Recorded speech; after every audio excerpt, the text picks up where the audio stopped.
नमस्कार दोस्तों।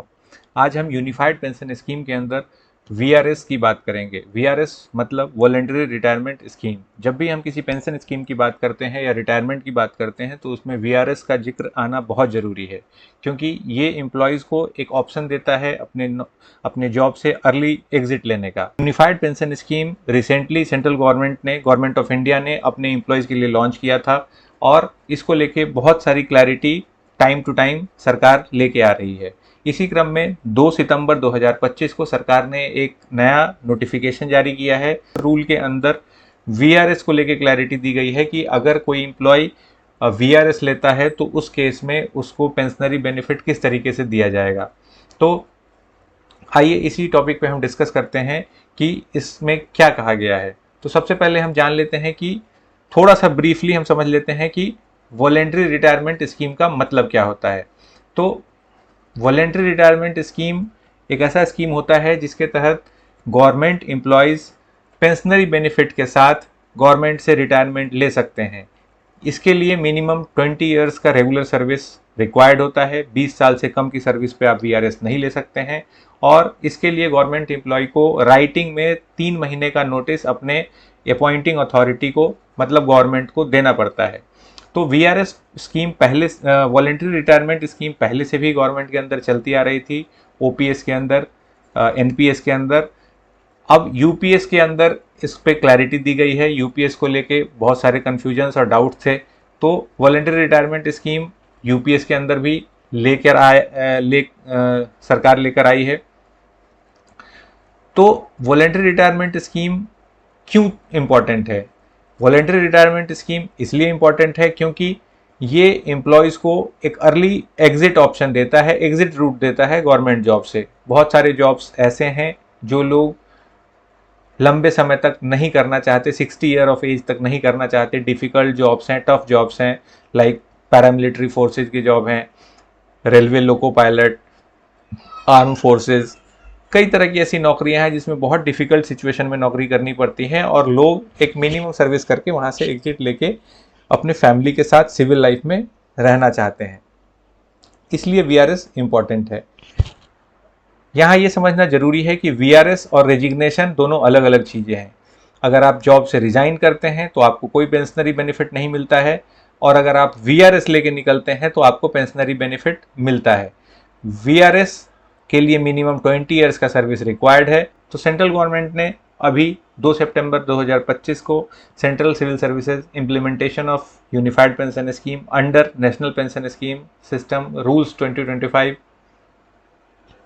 नोटिफाई किया है और इसके रूल 13(6) और 13(7) में क्लैरिटी दी गई है। यूपीएस के अंदर फुल पेंशन लेने के लिए मिनिमम 25 साल का सर्विस रिक्वायर्ड है, जबकि वीआरएस आप 20 साल के बाद ले सकते हैं।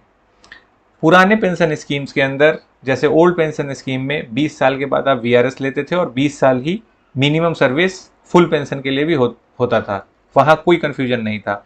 लेकिन चूंकि यूपीएस में मिनिमम सर्विस 25 साल है फुल पेंशन लेने के लिए, तो यहाँ पे सरकार ने अलग से क्लैरिटी दी है।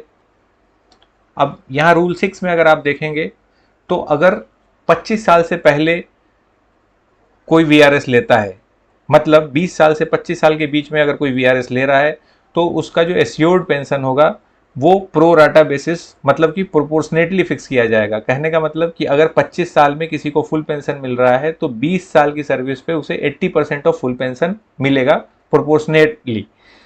अगर कोई 25 साल के बाद वीआरएस लेता है तो उसे फुल पेंशन मिलेगा। लेकिन यहाँ एक कैच ये है कि जो पेंशन का पेमेंट है वो at the age of superannuation ही स्टार्ट होगा, मतलब कि 60 साल की उम्र से पहले पेंशन का पेमेंट स्टार्ट नहीं होगा।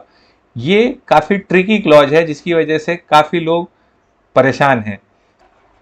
आइए अब हम नोटिफिकेशन देख लेते हैं। आपकी स्क्रीन पे आप देख सकते हैं कि 2 सितंबर 2025 का ये ministry of personnel public grievances and pensions का नोटिफिकेशन है, department of pension and pensioners welfare का, जिसके अंदर ये वीआरएस को लेके क्लैरिटी दी गई है। तो अपने स्क्रीन पे देख सकते हैं रूल 6 और 7 जो मैंने हाईलाइट करके दिखाया है। इसमें क्लियरली लिखा हुआ है जो बातें हमने अभी पहले डिस्कस की, कि अगर कोई 20 साल नौकरी करके और 25 साल से पहले VRS लेता है तो उस केस में उसे प्रोपोर्शनेट पेंशन दिया जाएगा, और अगर कोई 25 साल पूरा करके VRS लेता है तो उसे फुल पेंशन दिया जाएगा। लेकिन पेमेंट ऑफ पेंशन जो है वो at the age of superannuation ही स्टार्ट होगा। अब एक बार देख लेते हैं कि OPS, NPS और UPS में VRS को लेके क्या प्रोविजंस हैं और क्या डिफरेंसेस हैं। OPS में जब कोई VRS लेता है तो उसे full pension from the date of retirement मिलता है। OPS में 20 साल की सर्विस ही चाहिए फुल पेंशन के लिए, और 20 साल की सर्विस पे ही OPS कवर्ड एम्प्लॉयज़ VRS के लिए एलिजिबल हो जाते हैं। तो जैसे ही वो VRS लेते हैं वो from the date of retirement pension मिलना शुरू हो जाता है। NPS के केस में अगर कोई VRS लेता है 20 साल की सर्विस के बाद, तो उसे अपने NPS कॉर्पस का 80% जो अमाउंट है उससे एन्यूटी परचेज करना पड़ता है, और उस एन्यूटी से उन्हें तुरंत ही पेंशन मिलना शुरू हो जाता है। तो इस केस में भी किसी को वेट करने की जरूरत नहीं है। OPS और NPS दोनों ही केस में जो पेंशन है वो डेट ऑफ रिटायरमेंट या मंथ ऑफ रिटायरमेंट से ही स्टार्ट हो जाता है। UPS के केस में कहानी थोड़ी बदल जाती है। इसमें 20 से 25 साल के बीच में अगर कोई VRS ले रहा है तो उसे प्रोपोर्शनेटली पेंशन मिलेगा। अगर कोई 25 साल नौकरी पूरी करके VRS ले रहा है उसे फुल पेंशन मिलेगा, लेकिन पेमेंट 60 ईयर्स ऑफ एज के बाद ही स्टार्ट होगा। तो काफ़ी डिफरेंस है OPS, NPS और UPS के VRS प्रोविजंस में। तो इस तरीके से हमने UPS के अंदर VRS के प्रोविजंस को समझा, उसमें आपको क्या क्या बेनिफिट्स मिल सकते हैं वो समझा, और साथ ही साथ हमने इसको OPS और NPS के साथ भी कंपेयर करके देख लिया कि पहले क्या था और अब क्या हो रहा है। अगर आपको ये कंटेंट अच्छा लगा, ये वीडियो पसंद आया, तो हमारे चैनल को सब्सक्राइब करें, वीडियो को लाइक करें और शेयर करें। Thank you.